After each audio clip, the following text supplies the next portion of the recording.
तो फारूक साहब, इंसानियत, जमहूरियत, कश्मीरियत, अटल बिहारी वाजपेयी से मोदी वाया मनमोहन सिंह, कुछ बदला है? आप एक चीज भूल गए। जी।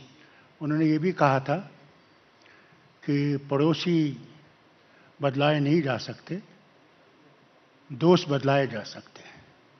पड़ोसियों के साथ या तो दोस्ती बना के हम लोग आगे बढ़ सकते हैं, तरक्की कर सकते हैं दोनों मुल्क, या झगड़े में रहेंगे तो दोनों मुल्क इतनी तरक्की नहीं कर सकेंगे। ये भी वाजपेयी जी ने ही कहा था।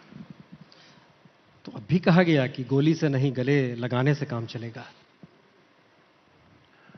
बोली से ही बात चलती है, गोली से बात नहीं चलती।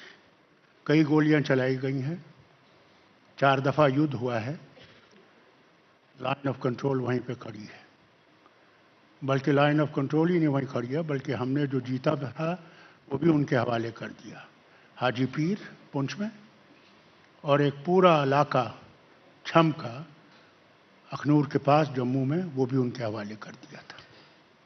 फारूक साहब, हमको लगता है कि तमाम लोग जो बैठे हुए हैं, हम आपकी एक छोटी सी हिस्सा पहले क्लिप दिखलाते हैं, जिसको लेकर बड़ा हंगामा मचा हुआ है कि फारूक साहब ऐसे कैसे कह सकते हैं, और कह सकते हैं तो ये ताकत उन्हें कहां से मिलती है। हम जरा आग्रह करेंगे कि आप एक क्लिप चलाएं, फारूक साहब ने जो कहा। पाकिस्तान एक हिस्सेदार है, खुद ये कहते हैं, पार्लियामेंट में इनका रेजोल्यूशन है कि वो हिस्सा जो पाकिस्तान के अंदर है वो हमारा है। अरे तुम्हारे बाप का है क्या? तुम्हारे पास वो ताकत नहीं है कि तुम वो हिस्सा ले सको, न उनके पास ये ताकत है कि वो ये हिस्सा ले सके। क्या इसमें कोई चीज झूठ है? क्या आप वो ताकत, अगर हमने 4 युद्ध किए, क्या वो हम ले सके वो इलाका? और क्या वो ले सके जबकि वो पूरे अखनूर तक अपने सारे टैंक वैंक लेके आए? वो टैंक आज भी हमारी हिंदुस्तान की कई रियासतों में खड़े हैं, जिन्हें पैटर्न टैंक कहा करते थे। वो भी हमारे यहाँ एक नमूना पड़ा हुआ है हर जगह पे। तो लाइन ऑफ कंट्रोल तो वहीं पर बैठी है। मर तो वो रहे हैं जो बॉर्डर पे रहते हैं। शेलिंग होती है वहाँ से तो हमारे लोग ही मरते हैं, हमारे फौजी मरते हैं। हम यहाँ से शेलिंग करते हैं तो हमारे लोग वहाँ भी मरते हैं, जो आप कहते हैं हमारा इलाका है, और फौजी भी मरते हैं। क्या मिला? बर्बादी के सिवा कुछ मिला? कुछ भी नहीं। लेकिन ये लोग डरते हैं आने से। पूछ लीजिए इनसे। पहले पूछते हैं 1000 दफा कि हम आए या नहीं आए। ये तो हाल है इनका। लंदन जाएंगे, वहां बम क्यों ना फटे, वहां पहुंचेंगे, मगर हमारे यहां नहीं आएंगे, जो इनका इलाका है। आप पूछ लीजिए इनसे। आगे चलिए। तो हम इस बात का जिक्र क्यों करते हैं कि पीओके है, वो पाकिस्तान के कब्जे वाला कश्मीर है? तब तो हम कहते हैं वो पीओके है। हाँ। वो क्या कहते हैं? वो कहते हैं इंडियन ऑक्यूपाइड कश्मीर। दोनों तो बराबर की लड़ाई लड़ रहे हैं ना भैया। वो कहते हैं ये ऑक्यूपाइड है, वो उनका है। वो ये कहते हैं कि ये ऑक्यूपाइड है, वो ठीक है उनका। हम कहते हैं वो ऑक्यूपाइड है, ये हमारा है। अब कब तक आप ये करते रहेंगे, मुझे बताइए अल्लाह के वास्ते। कब तक हम ये तमाशा देखते रहेंगे और बर्बादी वतन की देखते जाएंगे? कब तक? कब होश आएंगे हमें कि रास्ता ढूंढना है? युद्ध से रास्ता नहीं ढूंढा जाएगा, ये कहीं नहीं ढूंढा है। ये शब्द आपके वाजपेयी जी के समय क्यों नहीं निकले थे? आज जिस बात का जिक्र कर रहे हैं आप, किसका? वाजपेयी जी की जब हुकूमत थी, उस वक्त आपने ये नहीं कहा था? वाजपेयी जी ने मुझे खुद बुलाया जब लाहौर गए। मुझे नहीं ले गए, क्योंकि पाकिस्तान के लिए फारूक अब्दुल्ला रेड हेयरिंग है। मिल जाएगा तो आप लोग तो मुझे मानते नहीं, आप तो समझते हैं मैं पाकिस्तानी हूँ, मैं आतंकवादी हूँ। वो समझते हैं कि मेरी चमड़ी उतार देंगे। ये हाल है। तो मुझे नहीं ले गए बस में जब गए, मगर मुझसे पूछा कि मैं जा रहा हूँ। मैंने कहा मुबारक है, जाइए और कुछ करके आइए। जब गए तो मैंने पूछा क्या किया आपने?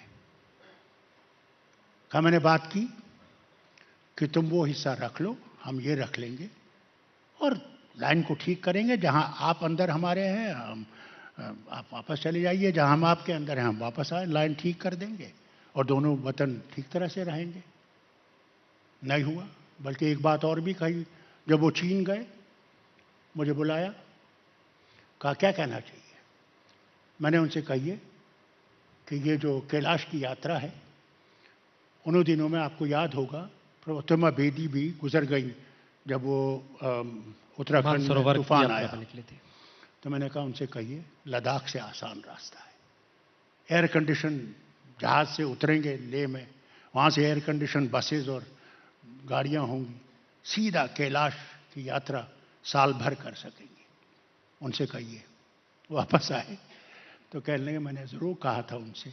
उन्होंने कहा वहाँ सड़क ठीक नहीं है इसलिए अभी नहीं हो सकता, मगर एक दिन ज़रूर होगा। तो वाजपेयी जी जब लाहौर से लौटे और उसके बाद जब करगिल हो गया, तब भी आपसे बात हुई थी? उससे बात, उस वक्त भी बात हुई, मगर मुझे भी बुलाया गया जब मुशर्रफ साहब को याद किया गया था। मैं भी था अशोका होटल के अंदर जब खाना दिया गया, तो जब मुझे मुशर्रफ से मिलाया, कहा ये थर्ड पार्टी है। मैंने कहा जनाब मैं थर्ड पार्टी नहीं हूं, मैं फर्स्ट पार्टी हूं। इससे ज्यादा कुछ नहीं हुआ। अल्लाह अल्लाह खैर सल्ला। जब मुशर्रफ से आप मिल रहे थे उस समय आपको इस बात का अंदाजा था कि मुशर्रफ आने वाले वक्त में कहां पर खड़े होंगे? देखिए, अगर ईमानदारी से मेरी बात मानते आप, अगर वाजपेयी जी जीत गए होते उस इलेक्शन में जो उसके बाद आया 2004 में, मुझे उम्मीद है कि वो ज़रूर इस मामले को बेहतरी की तरफ ले जाते, मगर वो जीते नहीं। अफसोस, ये हमारी कुछ किस्मत ही ऐसी है कि पता नहीं कब तक हमने ये मखमसा देखना होगा। नहीं, चूंकि आपने जिस अंदाज में कहा कि किसके बाप की हिम्मत है, आपने जो लफ्ज़ इस्तेमाल किए इस भाषण में जो हमने सुना रहे थे, आपने बाप शब्द का इस्तेमाल किया और हमको आपके वालिद साहब याद आ गए, है शेख अब्दुल्ला साहब। शेख अब्दुल्ला चाहते थे समूचा कश्मीर एक हो। किसने कहा आपसे? शेख क्या शेख अब्दुल्ला की अब्दुल्ला ने तकरीर, आपसे बात की? नहीं, शेख अब्दुल्ला की जो तकरीर है, ये मैंने, हो सकता है वो जन्नत से तशरीफ वो लाए चाहते होंगे थे और इनसे बात की। नहीं, इनसे बात नहीं कोई की। पता नहीं कह सकता। 1955 में सुनिए, मैं भी शेख साहब के साथ था जब जवाहरलाल जी ने उस वक्त इजाज़त दी और general field marshal Ayub Khan से मिले, उस वक्त भी गए थे। उस वक्त भी हमें उम्मीद थी कि फील्ड मार्शल अयूब खान यहाँ तशरीफ़ लाएंगे, एक डेट मुकर्रर हुई, मगर उससे पहले ही भगवान को मंजूर था कि जवाहरलाल जी चले गए। नहीं तो उस वक्त भी कुछ अंदाज़ा था कि दोनों पावरफुल थे, वो यहाँ पावरफुल था, वो वहाँ पावरफुल था, तो हो सकता है कोई रास्ता निकल आता। मैंने आपसे कहा ना कि हमारी तकदीर ही कुछ ऐसी उल्टी है कि कब होगा क्या होगा ये मैं नहीं कह सकता। तो आप हिंदुस्तान के जो तमाम राज्य हैं उस तरीके से ही कश्मीर को देखते हैं? जब आप कह रहे हैं कि पीओके उधर चला जाए और कश्मीर, नहीं साहब, मैं क्या कहता हूं, अगर आप ले सकते हैं तो ले लो, मैं कब रोकता हूं आपको। मोस्ट पावरफुल आर्मी है आपकी, एयरफोर्स है, राफेल भी लेने वाले हैं आप, क्या नेवी है, तो ले लो ना। कौन कहता? मैंने रुकाया आपको? मैंने तो कभी नहीं आपको रुकाया। ले लीजिए। नहीं, आप फर्स्ट पार्टी हैं। 4 युद्ध आपने कर लिए उनके साथ, जो इलाका आपके पास था वो भी आपने उनको दे दिया। अब क्या करना चाहते हो? कब तक हमें मरवाओगे? कब तक तुम लाशें देखोगे? कितने देर तक? वक्त आ गया है। अभी आपने मुशर्रफ साहब को सुना? बिल्कुल सुना। क्या कहा? Lashkar Taiba Hafiz Saeed are waiting for me to come जी। बैक। अल्लाह, तो उन्होंने तो इन चीजों को हवा दी है। शुक्र है वो अब मेरे ख्याल से वापस आने की कोशिश कर रहे होंगे। हो सकता है कि वो लाएंगे उनको, मुझे तो नहीं दिखता। मुशर्रफ मान लीजिए अपने वहाँ के मेन स्ट्रीम पॉलिटिक्स में आने के लिए ये कर रहे होंगे, लेकिन यहाँ पर जो पॉलिटिक्स है वाजपेयी के दौर से लेकर मौजूदा वक्त की स्थिति में हम आ रहे हैं, चूंकि आप फर्स्ट पार्टी हैं, हमारा सवाल ये है कि क्या ये बात सिर्फ इमोशनली एक्सप्लॉइट की जाती है? पाकिस्तान है, हमला कर देंगे, वहां हमारी फौज चली जाएगी, एक गर्दन कटेगी तो 10 गर्दन काट के लाएंगे। इमोशनली एक्सप्लॉइट है या जिसका जिक्र आप कर रहे हैं कि हमको मारने के लिए छोड़ दिया है? क्या है स्थिति? मैं नहीं समझता हूं कि आप युद्ध करेंगे, ये भी सुन लीजिए। फिर कहा क्यों जाता है? बातचीत से ही मामला हल होगा, युद्ध से मामला हल नहीं होगा। फिर कहा क्यों जाता है? दिल्ली की हुकूमत कहती है, इस बात का जिक्र है। साहब, दिल्ली की हुकूमत को एक दिन बात करनी पड़ेगी, पाकिस्तान की हुकूमत को भी बात करनी पड़ेगी। उसके बगैर ये वतन आगे नहीं बढ़ेंगे। दोनों के हक में है रास्ता निकालना, दोनों के हक में। मैं वो दिन देखना चाहता हूं जब यहां से इंसान गाड़ी में बैठ के लाहौर, कराची, पेशावर जा सके और वो आ सके। जिस तरह आज हम यूरोप में जाते हैं, यूरोप में कोई पूछता नहीं, आप क्रॉस कर लेते हैं, लंदन से आ जाइए, कैले में उतर जाइए, वहां आपका पासपोर्ट देखा जाता है। उसके बाद मैं आपको बताऊं, मैं 11 मुल्कों में फिरा, किसी ने मेरी गाड़ी का बूट तक नहीं खोला, ये तक नहीं पूछा आप कहां से आए। सार्क जब बना ना, मैंने मिस्टर गांधी से पूछा एक दिन, मैंने कहा व्हाट इज दिस सार्क? शुरुआत हुई थी इसकी। कहने लगे हम चाहते हैं यूरोपियन यूनियन की तरह ये सब मुल्क एकजुट होकर तरक्की करें, जिस तरह यूरोप कर रहा है। रुकावट कहां है? पाकिस्तान और हिंदुस्तान। अगर ये रुकावट दूर हो जाएगी, there will be a much stronger European this union that is called SAARC. That is what we want. I hope I can see it in my lifetime. That we all are friends. We all progress together.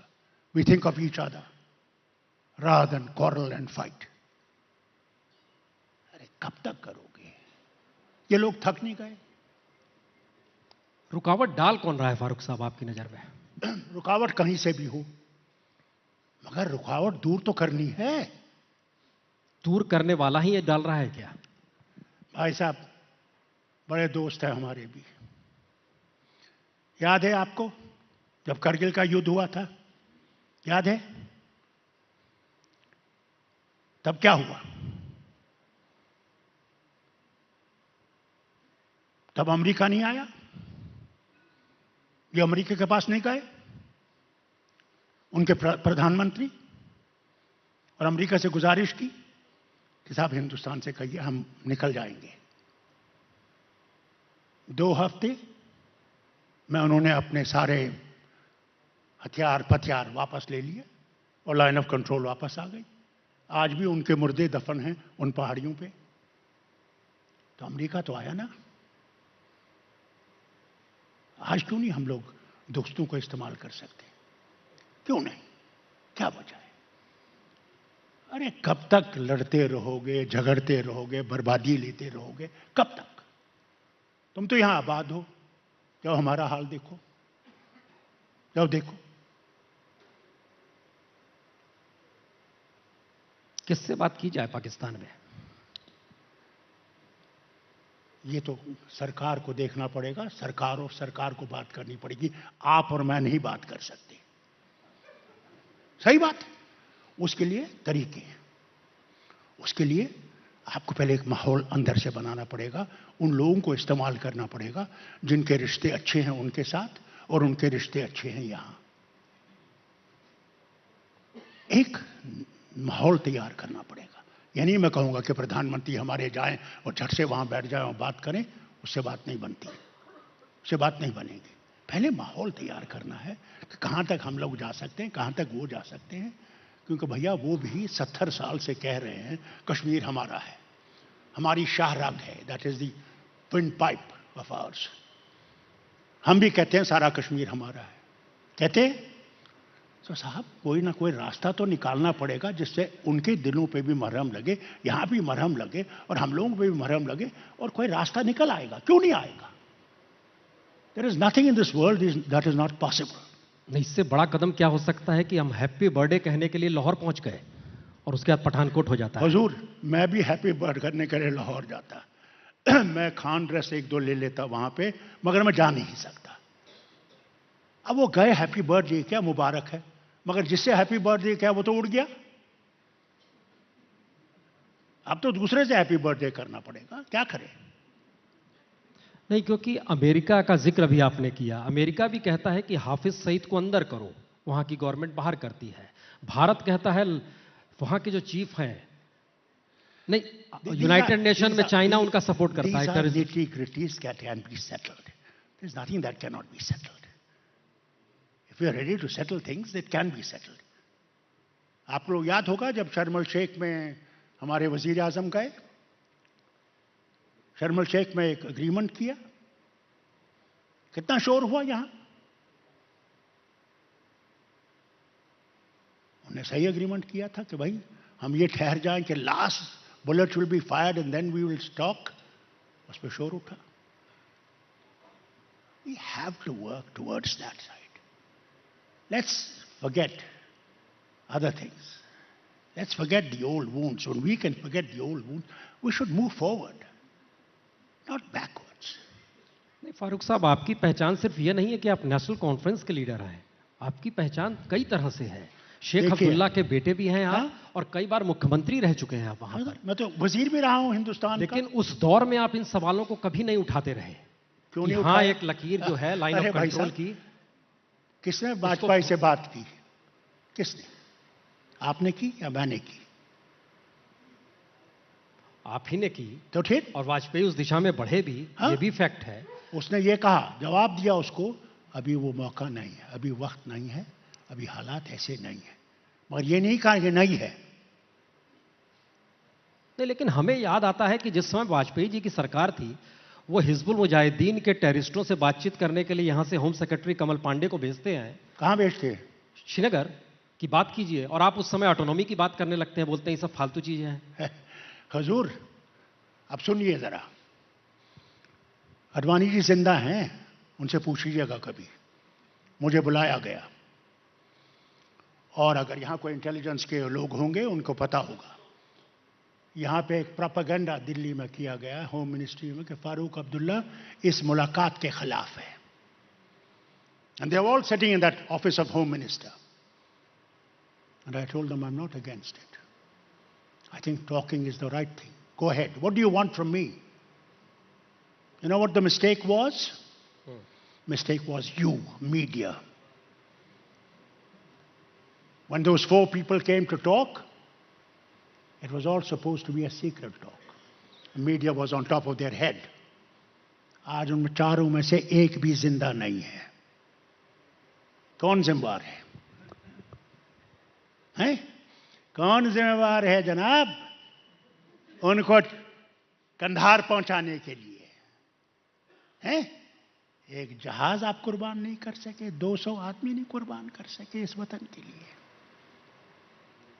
मैंने इनसे कहा, मैंने कहा मत छोड़ो, जिसके लिए आज आप यूनाइटेड नेशंस में खड़े हैं कि इस मौलाना को टेररिस्ट करार दो और चीन तुम्हारे ऊपर धप्पा मार रहा है, सवाल ही नहीं। मैंने उनसे कहा था उस वक्त, मत छोड़ो, ये तुम्हारे लिए एक फांसी का फंदा होगा। नहीं माना, नहीं माना किसी ने। या जो मुफ्ती साहब की बेटी के लिए 5 को छोड़ा गया, किसी ने माना? और फिर भी कहते हो कि हम वफादार नहीं। अरे हम वफादार नहीं, तुम भी तो दिलदार नहीं। फिर भी हमारी वफा पे तुम्हें शक है? कब तक शक करोगे?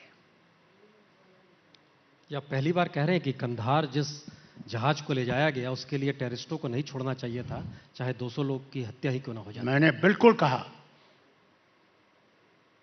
बल्कि गवर्नर सक्सेना तो अभी गुजर गए हैं, मगर वो दुलत जिंदा है, उससे पूछ लीजिए। वो आया था ना सेंट्रल गवर्नमेंट की तरफ से, रॉ का चीफ था। मैंने वो सुनाई उन 20 को कि मेरे ख्याल से उनका पेशाब निकल गया वहीं पर। मैं, तुम क्या कर रहे हो? क्या चाहते हो? इस वतन की बर्बादी चाहते हो? वो तो हो गया, आज उसको टेररिस्ट डिक्लेयर कर रहे हो। पहले तो हार पहना के उसको कंधार ले गए ना। कंधार ही नहीं, आपने मुफ्ती की बेटी का भी जिक्र कर दिया। हाँ, उस वक्त ये मैंने नहीं छोड़ना कहा, चाहिए था। सुनिए, उस वक्त भी मैंने 2 साहब आए थे, गुजराल साहब आए थे और वो एविएशन के मिनिस्टर थे, क्या नाम था इनका, एविएशन के मिनिस्टर थे उस वक्त, मुस्लिम चैप, बिहार से, शहनवाज नहीं नहीं शाहनवाज तो वो तो कांग्रेस के थे, वो उस वक्त मिनिस्टर थे, मुफ्ती साहब के साथ थे वो। किदवई साहब थे। नहीं, किदवाई साहब नहीं, किदवाई भाई, नहीं। आज भी जिंदा है, उनका निशान हाँ। साइकिल का था वहां पे जब इलेक्शन लड़ते थे। He was a lawyer who spoke about that lady's case in Rajiv Gandhi's time. Arif Muhammad. Arif साहब। Luckily, he's also alive. These both came to me in the morning and dead of winter. And I landed about 4 o'clock or so in the morning in Srinagar. तो हमारे यहाँ कश्मीर में आदत है, हमारे हमाम है, तो मैंने कहवा वाला बनवाया। तो जब मैंने ये सब आए तो दुल्लत थे वहाँ आईबी के चीफ और मेरे चीफ सेक्रेटरी थे मद्रास के। तो इनके सामने जब बात हुई तो मैंने कहा मैं बात नहीं करूँगा, ये बात करें। तो उन्होंने कंडीशन रखी थी कि हमें इन 5 को छोड़ दीजिए। तो हमने कहा बिल्कुल नहीं हो सकता। फिर उन्होंने कहा अच्छा एक को छोड़ दीजिए,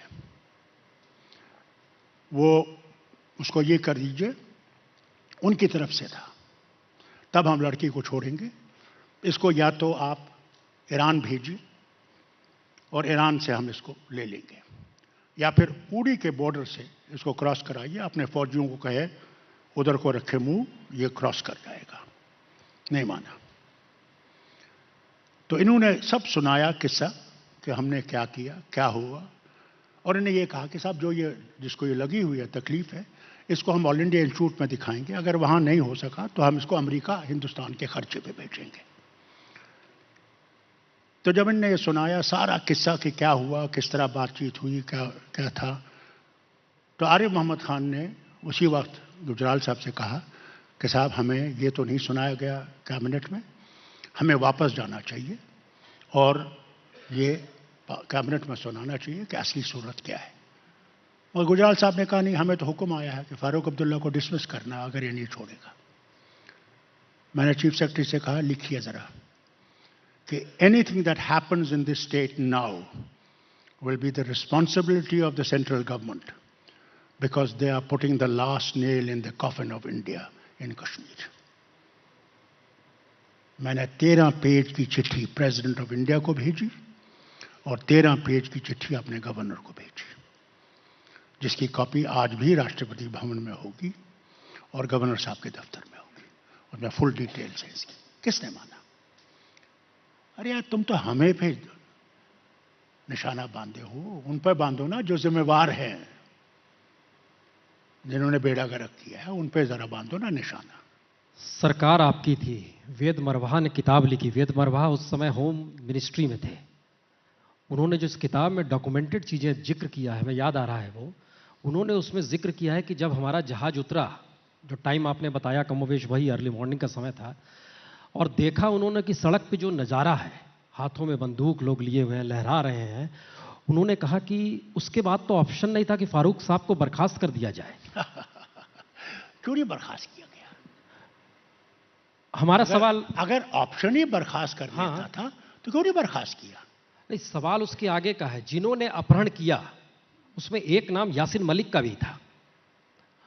रूबिया सईद का हम जिक्र कर रहे हैं जब अपहरण किया गया था, और आज आप उन सेपरेटिस्टों को बोलते हो कि ये भी नागरिक हैं, इनसे भी बात होनी चाहिए, इनको भी आपको प्लेयर मानना वो होगा। कश्मीरी नहीं है कश्मीर? क्या अगर वो कश्मीरी है तो हिंदुस्तानी हैं या नहीं है? हिंदुस्तानी है। तो फिर बात क्यों नहीं करोगे? ओके, अगर वो हिंदुस्तानी है, हाँ? और अगर सबको ही हिंदुस्तानी है, हाँ? तो धारा 370 बीच में कैसे आ गई? क्या है? आर्टिकल 370 क्यों आ जाता है बीच में? 35(1) क्यों आ जाता है बीच में? क्यों नहीं आता है? क्यों आना चाहिए? It should be there. नहीं, अगर You will Indian, never be able to remove Article 370 or Article 35A. क्यों? That इंडियन is है? the basis of accession of Jammu and Kashmir to the rest of the country. Do you know? When Maharaja of Kashmir signed the accession, Do you know? कोई You know फर्क- what happened? What happened at that time? He handed three things to government of India: defense, communication, and foreign affairs. Nothing else. Rest he kept to the people. He gave it to the people, for people to decide. And Jawaharlal Nehru made a statement. Not Farooq Abdullah. Prime Minister of India made a statement. What was his statement? His statement was that people of Jammu, Kashmir and Ladakh will decide their future by free and fair plebiscite. Do you know who came into the middle of not having that plebiscite? Because one of the conditions in that was that Pakistani troops had to leave the territory that they occupied. And a small contingent of Indian Army would maintain peace and plebiscite would be held. Each time a plebiscite administrator was appointed, either Pakistan objected to it or India objected to it. That he is pro that side or pro this side. That is one part of it. What about the recent Prime Minister, Narasimha Rao? What was his statement in the Parliament? His statement in the Parliament was, no Azadi. But as far as autonomy is concerned, the government of India is ready to go. The sky is the limit. Where is that sky? I want to ask you. कब तक तुम लोग यही बातें करते रहोगे? बात एक करते हो, करते दूसरी चीज हो. कब तक? और फिर लाल किले से कहते हो, हमने लोगों के दिल जीतने हैं. वो गोलियों से नहीं हो सकता. आज आपकी खुद वजीर आला कह रही हैं, जो वहां पर हैं, that bullet is no solution. You have to find a solution. Without that, you will not be able to solve it. तो आप ये मानकर चल रहे हैं कि महाराजा रंजीत सिंह के दौर से अभी तक की स्थिति में कोई महाराजा रंजीत सिंह को क्यों जा रहे हो भैया? नहीं, आप महाराजा हरि सिंह की बात कर रहा हूं. ओके, आप 48 के बाद से और रंजीत सिंह का बहुत फायदा है. तो 48 के बाद से 2017 में कोई अंतर नहीं आया, आप ये कह रहे हैं? फिर से हमें उस स्थिति को ही बेस बनाना होगा. अंतर आया या ना आए, there are certain bases. You don't forget the basis. Do you forget the basis of democracy of India? Today, very challenge is to the secular India that I believe, that my father believed, that every other person when India was created believed. Today, the very secular fabric of this country is in threat. So don't talk of this and that. उन घावों को मत खोलो कि खून बहने लगे. बहुत खून बह गया. वक्त आ गया है किसी तरीके से रास्ता निकालने का. घाव देने के नहीं. रास्ता निकल नहीं सकता अगर हम लोग एक दूसरे पे आरोप लगाते रहे. आरोपों से रास्ता नहीं निकलता है, और बिगड़ता है. आप सेपरेटिस्टों को महत्व देते हैं और सेपरेटिस्ट ये कहते हैं बहुत क्लियर कट सर कि कश्मीर को एक होना चाहिए. उनकी आज़ादी का मतलब ये है. आप एक लकीर खींच चुके हैं अपनी पॉलिटिक्स के लिए. आपने कहा मैं कोई अपनी पॉलिटिक्स, मैं 82 साल का हूं. मैं अब कोई पॉलिटिक्स की नहीं बात करता हूं. ये बात पॉलिटिक्स की नहीं है, ये रियलिटी की है. वो कुछ भी बात करें, रियलिटी ये है कि वो उनके पास 70 साल से है, और रियलिटी ये है कि ये इनके पास 70 साल से है. ये रियलिटी है. कब तक तुम इस रियलिटी को छोड़ दोगे? आप कश्मीरियों के इमोशंस के साथ खेल रहे हैं जब आप इस बात का जिक्र कर रहे हैं. क्या मतलब इमोशन के साथ खेल रहा हूं? आप कह रहे हैं कि सारे कश्मीर को एक नहीं होना चाहिए. आपने एक लकीर खींच दी, लाइन ऑफ कंट्रोल को फाइनल डिवीजन मान लिया. मैं तुमसे ये भी कहता हूं यार, तुम दम है तो लो. फारूक अब्दुल्ला के पास वो दम नहीं है. अगर सेपरेटिस्ट के पास वो दम है तो ले ले. कौन कहता मत लो? मैंने तो पहले शुरुआत में ही कहा नहीं, आपको तो देखिए ये भी मंजूर नहीं है कि कोई कश्मीरी दिल्ली के तिहाड़ जेल में रहे। आप बोलते हैं उसको भी शिफ्ट करो। है? कोई कश्मीरी दिल्ली के तिहाड़ जेल में रहे, यह भी आपको बर्दाश्त नहीं है। देखिए, आप मीडिया को एक नहीं, आपने कहा। मैं सुनिए, आप मीडिया को मैं आप माफी मांगता हूं, आप लोगों के कुछ अजीब तरीके हैं, मोड़ मरोड़ के आप बात करते हैं। ये बात नहीं थी। कश्मीरी को मारा गया आपकी तिहाड़ जेल में, और उसके कपड़े हाई कोर्ट में दिखाए गए खून से लिपटे हुए। फारूक अब्दुल्ला क्या कहेगा? कहेगा और मारो? So there's something like human rights. You have kept him in the jail not for beating him to death. Farooq साहब, सिर्फ एक कश्मीरी को नहीं मारा गया, तिहाड़ जेल में कई कैदियों की ऐसी हत्या हुई है। सुनिए, किसी ने नहीं कहा कि हमारे स्टेट में भेजिए। सुनिए, वो कहें या ना कहें, probably they don't have sentiments for people. Human right commission की रिपोर्ट कहती है सर, तिहाड़ जेल में। सुनिए, वो भी इंसान है, हर एक को हक है। आप कैद में रख सकते हैं इंसान को और मार नहीं सकते, वो हक नहीं है आपको। सर, इसके लिए ह्यूमन राइट कमीशन है ना। आप तो वो उसे देख रहा है। तो वो देख रहा है, वो तय कर रहा है, वो तो कह रहा है बार बार, एवरी ईयर वो रिपोर्ट देता है, अपनी रिपोर्ट देता है, उसमें तिहाड़ जेल का नंबर पहला है जहां पर कैदियों के साथ इस तरीके से। मैंने कुछ नहीं ज्यादा कहा। हमारी चीफ मिनिस्टर ने होम सेक्रेटरी से बात की।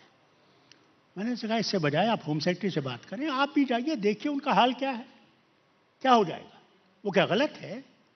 मैं चीफ मिनिस्टर होता, मैं जरूर जाता, मुझे कोई एतराज नहीं था। मेरे वक्त में भी कैदियों को रखा गया बाहर, मगर किसी पे ऐसा वार नहीं किया गया, कुछ नहीं हुआ। गिलानी भी रखा गया था, रांची में था, जोधपुर में था। तो ये तो नहीं आप कह सकते कि नहीं हुआ। So don't use your words in such a manner which shows me a different light. आप खुद को इंडियन मानते हैं ना? क्या कभी आपको इस पे शक है? अफसोस तो यह है कि आपको शक है, मुझे शक नहीं है। हमें शक की बात नहीं है। इट इज यू, हमें को ये शक है। शक का जिक्र नहीं है यहाँ पर। हाँ, बिल्कुल शक यहाँ का पर जिक्र है। सवाल ये है, नहीं तो आप ये मुझे सवाल नहीं करते। सारे क्या आप न्याय, इनसे पूछेंगे कि आप हिंदुस्तानी है या नहीं? हमारा सवाल है, Who has given you the right to ask me whether I'm Indian or not? सारे Who? सर, सारे न्याय Don't tell me this thing. You answer my question. How dare you tell me that I'm Indian or not Indian? You are Indian, लेकिन Then why do you question me? सर, ये सवाल इसलिए बार बार आता है क्योंकि बार यहाँ बार से ये आता है, आवाज बार उठती बार है। आता है आपके सर में ये बात। आपको ये एक वो डिजीज पैदा हो गई है। You need to see a psychiatrist. सारे Dare not challenge me. Believe me. Dare not challenge me. Again. हमारा ये सवाल है कि सारे न्याय कश्मीर के गवर्नेंस के भीतर ही कश्मीरियों के साथ होने चाहिए, या कश्मीर से बाहर जब कश्मीरी कोई जाता है तो उसके साथ वो बिहेव नहीं किया जाता है जो देश के दूसरे स्टेट के लड़कों के साथ किया जाता है? क्या ऐसी स्थिति है? क्या आप मीडिया वाले जानते हो? आप इसका जवाब खुद दीजिए। तो ये सवाल बार बार उठता है, हम इस सवाल का बार बार सामना करते हैं। तो करिए। इंजीनियर बनने आता है लड़का राजस्थान में। सवाल। हम यही तो जानना चाह रहे हैं कि अगर ऐसी स्थिति है तो रास्ता इसका क्या है? अगर ऐसी स्थिति है, क्योंकि हम खुद देखते हैं दिल्ली में कश्मीरी पढ़ते हैं, 15 अगस्त 26 जनवरी। सुनिए, मैं आपको ये बताऊं, रास्ता एक ही है कि आप अपने दिल से ये निकाल लीजिए कि हम हिंदुस्तानी नहीं हैं। जिस दिन आप अपने दिल से ये निकाल लेंगे कि हम हिंदुस्तानी नहीं हैं, उस दिन ये नहीं होगा। आप लोगों को शक बैठा हुआ है, उस शक को निकालिए। बड़े बड़े हकीम आए, वैद आए, उनके पास शक की गोली नहीं आई। वो शक ने आप लोगों को मार डाला है। सर, ये शक है या सियासत है? अब मैं नहीं जानता तुम लोग सियासत खेलते हो या शक खेलते हो, मुझे नहीं पता। तुम लोगों ने बहुत सियासत खेल ली है। खेलते जाओ, तो सियासत तुम खेल सकती हो, खेलो, नहीं, आराम से खेलो। और ये सियासत क्यों होती है कश्मीरियों को लेकर? क्यों होती है सियासत? ये हुजूर, जो ये खेलते हैं उनसे पूछिए। मैंने कभी ये सियासत नहीं खेली है। क्योंकि कश्मीर में जितनी बड़ी तादाद में फौज की मौजूदगी है वह देश के किसी भी सीमावर्ती राज्य में नहीं है। यहां तक कि बॉलीवुड की फिल्म भी बनती है तो उसमें भी इस बात का जिक्र होता है कि कश्मीरी किस अवस्था में रह रहा है। वो फिल्म सेंसर बोर्ड पास करती है, फिल्म हम लोग देखते हैं। तो जो कश्मीर को लेकर जो सवाल स्क्रीन से लेकर जिंदगी में हकीकत में जमीन पर देखे जाते हैं, ये सवाल को क्यों नहीं रोका जा रहा है? हम ये आपसे जानना चाह रहे हैं। मुझसे क्यों कौन जानना सी चाहते मुश्किलात हैं? है? उनसे पूछो, जिन्होंने शिमला एग्रीमेंट किया है, जिन्होंने ताशकंद एग्रीमेंट किया है, लाहौर एग्रीमेंट किया है, उनसे पूछो। फारूक अब्दुल्ला से क्यों पूछते हो? मैंने कोई एग्रीमेंट नहीं किया, उनसे पूछो। यानी इस दौर में जब कश्मीर को लेकर सवाल उठेगा तो पाकिस्तान का जिक्र नहीं होना चाहिए? क्या मैंने शिमला एग्रीमेंट लिखा? क्या मैंने ताशकंद एग्रीमेंट लिखा? क्या मैंने लाहौर एग्रीमेंट लिखा जिसमें कि कश्मीर का नाम है? यूनाइटेड नेशंस में कौन गया? फारूक अब्दुल्ला गया या दिल्ली के राजे गए? कौन गया? जहां पे हम लोगों को, दोनों को, पाकिस्तान को और हिंदुस्तान को, दोनों को एक ही पेडेस्टल पे रखा। न किसी को अग्रेसर कहा, न किसी को कहा ये अग्रेस्ट है। तो जिम्मेवार कौन है? फारूक अब्दुल्ला। हम इस बात का जिक्र बार बार मौजूदा वक्त से इसलिए करना चाह रहे हैं क्योंकि कश्मीर भारत का अभिन्न अंग है। बावजूद इसके वहां सेना मौजूद है सबसे ज्यादा, बावजूद इसके उस पार से टेररिस्ट इस पार आ जाता है, उस बार से, उस तरफ से सीमा पार से टेररिस्ट इधर आ जाता है। कैसे आ जाता कैसे है? आ जब जाता है? हम इतनी यही सवाल ट्रूप्स जानना हैं चाहते आपकी, हैं। सर, यही जब हम- इतनी फौज है, इतनी बीएसएफ है, इतनी पुलिस है, कैसे आ जाता है? और फिर इजराइल से भी हमने इस चीजें लाई हैं कि कोई पार नहीं करना चाहिए, तो कैसे बड़े करता है? सोफिस्टिकेटेड वेपन्स लाए जा रहे हैं। तो फिर कैसे पार कर गए? ये सब ये पूछना चाहते हैं। ये खरबों रुपया जो खर्चाया जा रहा है, ये कैसे आ रहा है? यही तो हम आपसे जानना चाहते हैं। ये मेरे से क्या जानना ये चाहते शक हैं? है या सियासत है? अरे मैं नहीं जानता, ये तुम बताओ, सियासत है या क्या है? ये तुम जानते होगे, फारूक अब्दुल्ला नहीं जानते। हम कहेंगे तो आप जवाब दोगे उसका? हम कहते हैं सियासत है, आप बोलिए। मैं नहीं जानता। आप नहीं जानते? व्हाट इज सियासत? टेल मी, व्हाट इज सियासत? व्हाट इज सियासत? जिससे वोट बैंक क्रिएट हो जाए, है जिससे वोट बैंक क्रिएट हो जाए, ये जिससे मंदिर सत्ता मिल मस्जिद जाए। की बात जो है, ये भी वोट बैंक की बात है। ये तो आप बताओगे। आप बताइए ना, ये आप तो सियासत की बात करते हैं, बिल्कुल। तो ये भी वही होगा। आप जवाब दीजिए, कल मोदी साहब के सामने खड़ा हो जाना पड़ेगा। नहीं, वाजपेयी जी ने आपसे बात की, उस पीरियड में मौका नहीं था समझौते का। इस दौर में कभी आपसे किसी ने बात की? सुनिए, समझौता था या बात नहीं थी, मैं तो इसी बात पर रुकूंगा कि बातचीत के बगैर कोई रास्ता नहीं है। There is no other way, there is no politics in that, there is a question of survival of two nations, that is what is there. Do these two nations survive as friends, or do we continue to battle towards destruction? That is all. अब एक आखिरी सवाल, challenge सबसे बड़ा क्या है जो कश्मीर का युवा है, लगातार उसके हाथ में बंदूक है या पत्थर है या परिभाषित किया जा रहा है, डिफाइन किया जा रहा है कि टेररिस्ट होते चला जा रहा है, उसको रोकना या पाकिस्तान के कब्जे वाले कश्मीर को?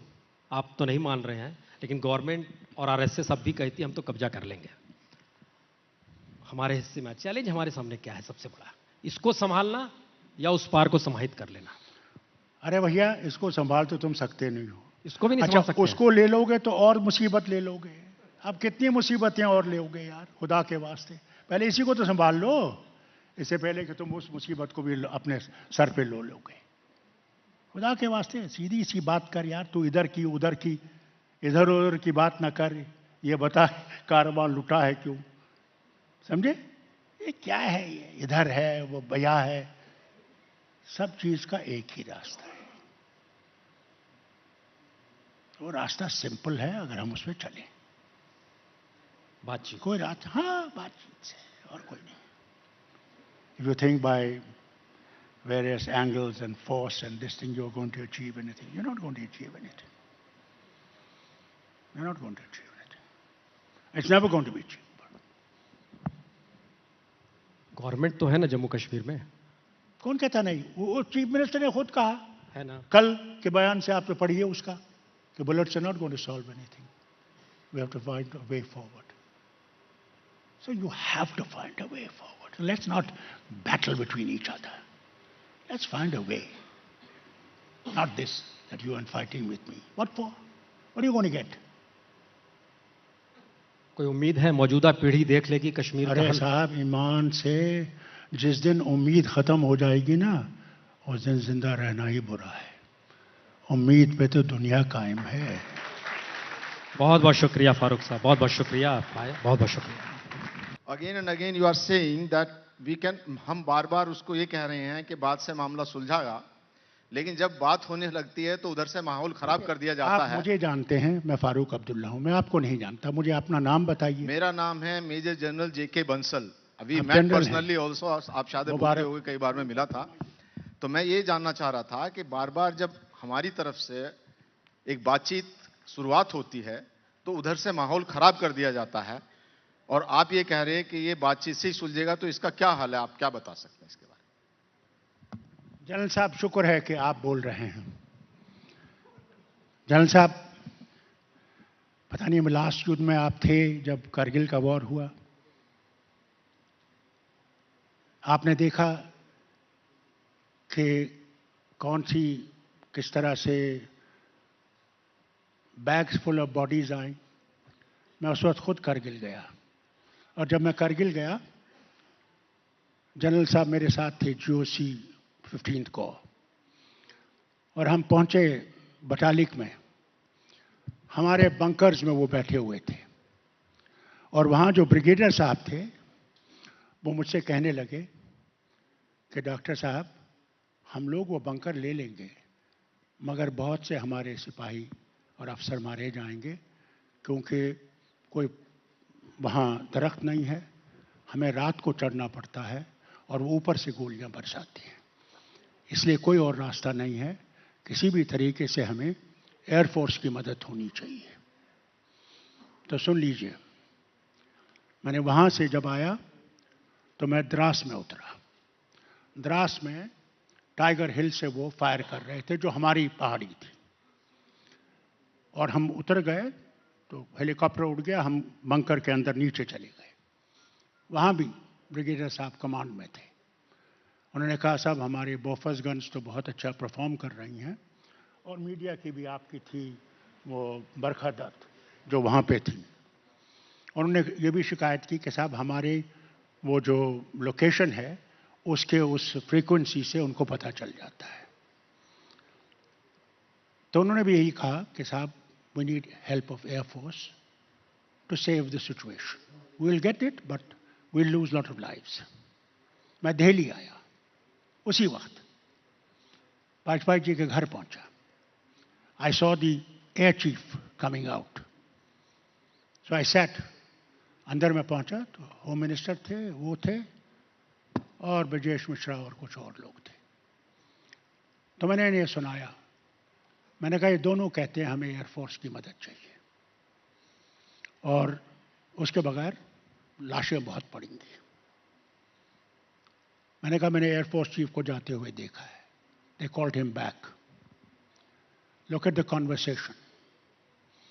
एयरफोर्स चीफ ने कहा कि साहब हम एयरफोर्स इस्तेमाल कर सकते हैं, but we cannot control crossing the LOC because the aircraft will cross. I must give credit to Vajpayee ji. I said to him, Air Chief, did they take our permission to come nearly 100 miles into our territory? सुनिए सुनिए, मेरी बात सुनिए, आप पहले पूरी तरह सुन लीजिए। He said no. It was the Prime Minister who ordered Air Force. We drove them back. We never crossed the LOC. Today the situation is both are nuclear powers. You are nuclear power, they are nuclear power.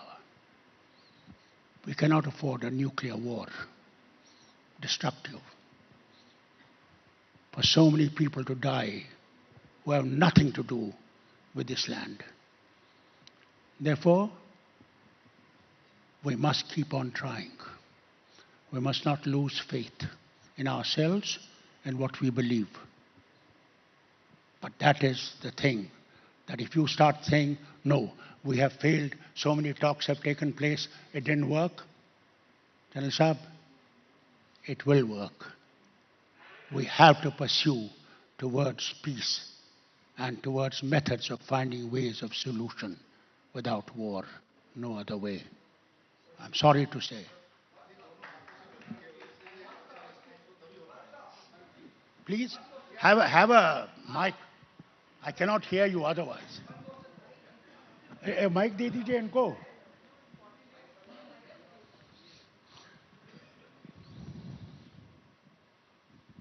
Sir, मैं PK Mishra from Vivekananda international foundation से. मेरा question है कि ये जो पहले बार जो militancy शुरू हुआ 1988, 89, 90 में 87. बिल्कुल उस टाइम पे तकरीबन हजारों तादाद में हमारे यूथ्स, मैं ये नहीं बताऊंगा कश्मीरी यूथ्स, हमारे यूथ बटमालू बस स्टैंड से बस में लोड हुए तंगधार बॉर्डर में क्रॉस करके मुजफ्फराबाद में गए थे. उस टाइम पर मैं कश्मीर में सियासत में कौन बैठा था, क्यों वहां पर, मैं यही पूछ रहा हूं. क्या तकलीफ था कि आप उनको रोक नहीं सके, आज यहां पर बता रहे हैं क्या तकलीफ था और आप क्यों उसमें नाराजगी अभी बता रहे हैं, क्यों रोक नहीं सके, जिसके वजह से ये शुरू हुआ, नहीं तो शुरू नहीं हुआ. सुनिए ना, मेरी बात भी तो सुनिए. अब आपने सवाल तो बड़ा अच्छा किया है, मगर जवाब भी टेढ़ा. सुनिए, आप हैरान हो जाएंगे. लड़ कौन रहा था उनसे?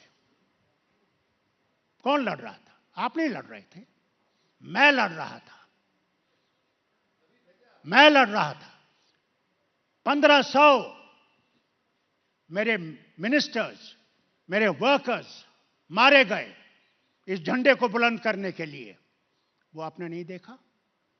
आपने ये नहीं देखा जब उन्होंने मेरी असेंबली पे अटैक किया? आप पार्लियामेंट को तो याद करते हैं जहां 11 लोग मारे गए, मगर कभी कश्मीर असेंबली को याद किया जहां 40 लोग मारे गए? याद किया? हम लोगों ने कम कुर्बानियां नहीं दी, ये मत पूछिए.